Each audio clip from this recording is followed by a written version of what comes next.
हरे कृष्ण. श्री ब्रह्मसंहिता. ईश्वर परमः कृष्ण सच्चिदानंद विग्रह अनादिरादिर गोविंद सर्वकारण कारणं चिंतामणि प्रकर सत्म सुकल्पवृक्ष लक्षारुतेषु सुरभिरभिपालयन्तं लक्ष्मी सहस्रशतसंभ्रम सेव्यमानं गोविन्दमादिपुरुषं तमहं भजामि. वेणुं क्वनन्तमरविन्ददलायताक्षं बर्हावतंसमसिताम्बूदसुन्दराङ्गं कन्दर्भकोटिकमनीयविशेषशोभं गोविन्दमादिपुरुषं तमहं भजामि. आलोलचन्द्रकलसद्वनमाल्यवंशी रत्नाङ्गदं प्रणकेलिकलाविलासं श्यामं त्रिभङ्गललितं नियत्प्रकाशं गोविन्दमादिपुरुषं तमहं भजामि. अङ्गानि यस्य सकलेन्द्रियवृत्तिमन्ति पश्यन्ति पान्ति कलयन्ति चिरं जगन्ति आनन्दचिन्मयसद्दुजलविग्रहस्य गोविन्दमादिपुरुषं तमहं भजामि. अद्वैतम् अच्युतम् अनादिमनन्तरूपम् आद्यं पुराणपुरुषं नवयौवनं च वेदेषु दुर्लभम् अदुर्लभम् आत्मभक्तौ गोविन्दमादिपुरुषं तमहं भजामि. पन्थास्तु कोटिशतवत्सरसम्प्रगम्यो वायोरथापि मनसो मुनिपुङ्गवानां सोऽप्यस्ति यत्प्रदर्शीम्यविचिन्त्य तत्त्वे गोविन्दमादिपुरुषं तमहं भजामि. एकोऽप्यसौ रचयितुं जगदण्डकोटिं यच्चक्तिरस्ति जगदण्डचयायदन्त अण्डान्तरस्थपरमाणुचयान्तरस्थं गोविन्दमादिपुरुषं तमहं भजामि. यद्भावभावितधियो मनुजास्तथैव सम्प्राप्य रूपमहिमासनयानभूषाः सुक्तैर्यमेव निगमप्रथितैस्तुवन्ति गोविन्दमादिपुरुषं तमहं भजामि. आनन्दचिन्मयरसप्रतिभाविताभिस्ताभिर्य एव निजरूपतया कलाभिः गोलोक एव निवसत्यखिलात्मभूतो गोविन्दमादिपुरुषं तमहं भजामि. प्रेमाञ्जनच्छुरितभक्तिविलोचनेन सन्तः सदैव हृदयेषु विलोकयन्ति यं श्यामसुन्दरमचिन्त्य गुणस्वरूपं गोविन्दमादिपुरुषं तमहं भजामि. रामादिमूर्तिषु कलानियमेन तिष्ठन् नानावतारमकरोदभुवनेषु किन्तु कृष्णस्वयं समभवत् परमः पुयानयो गोविन्दमादिपुरुषं तमहं भजामि. यस्य प्रभा प्रभवतो जगदण्डकोटिकोटिष्वशेषवसुधादिविभूतिभिन्नं तद्ब्रह्मनिष्कलमनन्तशेषभूतं गोविन्दमादिपुरुषं तमहं भजामि. माया हि यस्य जगदण्डशतानि सूते त्रैगुण्यतद्विषयवेदवितायमाना सत्त्वावलम्बि परसत्त्वं विशुद्धसत्त्वं गोविन्दमादिपुरुषं तमहं भजामि.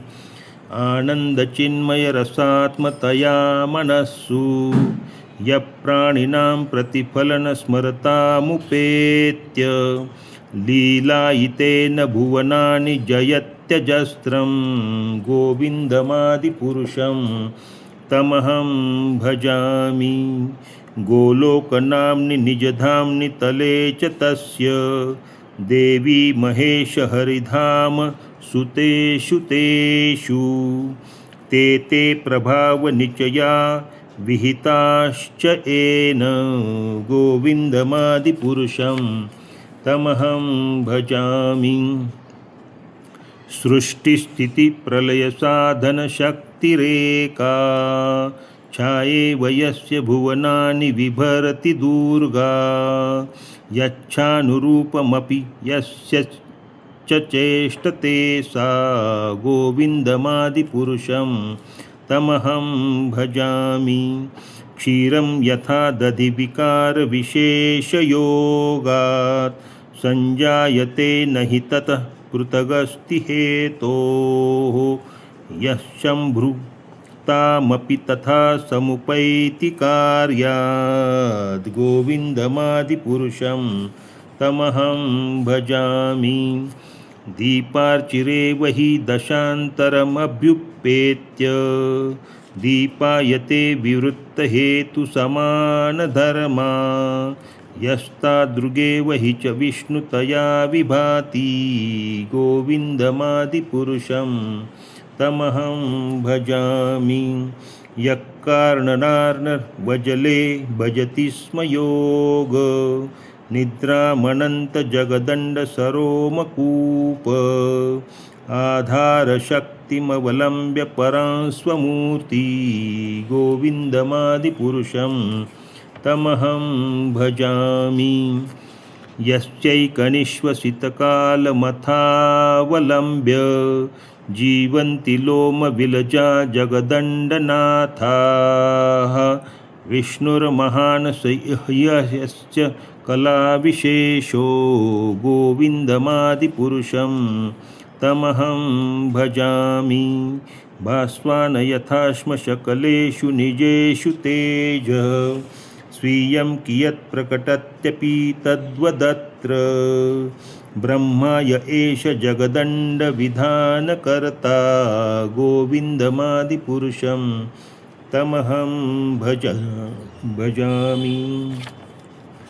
यत्पादपल्लवयुगं विनिधाय कुम्भ द्वन्द्वे प्रणामसमये स गणाधिराज विघ्नान् विहन्तु मलमस्य जगत्त्रयस्य गोविन्दमादिपुरुषं तमहं भजामि। अग्निर्महि गगनमम्बुमिरुद्दिशश्च कालस्तथात्ममनसीति जगत्त्रयाणि यस्माद्भवन्ति विभवन्ति विशन्ति यञ्च गोविन्दमादिपुरुषं तमहं भजामि। यच्चक्षुरेश सविता सकलग्रहाणां राजा समस्तसुरमूर्तिरशेषतेजाः यस्याज्ञया भ्रमति संभृतकालचक्रो गोविन्दमादिपुरुषं तमहं भजामि। धर्मोऽथ पापनिचयः श्रुतयस्तपांसि ब्रह्मादिकीटपतगावधयश्च जीवाः यद्दत्र मात्र विभव प्रकटत्प्रभावा गोविन्दमादिपुरुषं तमहं भजामि। यस्त्विन्द्रगोपमथवेन्द्रमहोस्वकर्म बन्धानुरूपफलभाजनमातनोति कर्माणि निर्दहति किन्तु च भक्तिभाञ्जा गोविन्दमादिपुरुषं तमहं भजामि। यं क्रोधकामसहजः प्रणयादिभीति वात्सल्यमोहगुरुगौरवसेव्यभावैः यस्सचिन्त्य तस्य सदृशीं तनुमापुरेते गोविन्दमादिपुरुषं तमहं भजामि। श्रियः कान्ताकान्तः परमः पुरुषः कल्पतरवो द्रुमा भूमिश्च चिन्तामणि गणमयी तोयममृतं कथागानं नाट्यं गमनमपि वंशि प्रियसखी चिदानन्दं ज्योतिः परमपि तदा स्वदयमपि स यत्र क्षीराब्धिस्रवति सुरभिभ्यश्च सुमहान् नेभिषार्धाख्यो वा व्रजति न हि यत्रापि समयं भजे श्वेतद्वीपं तमहमिह गोलोकमिति यं विदन्तस्ते सन्तः क्षितिविरलचारा कतिपये। हरे कृष्णा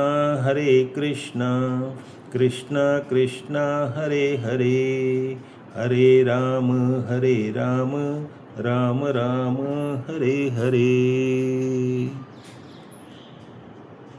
जय श्री कृष्ण। हरे कृष्ण।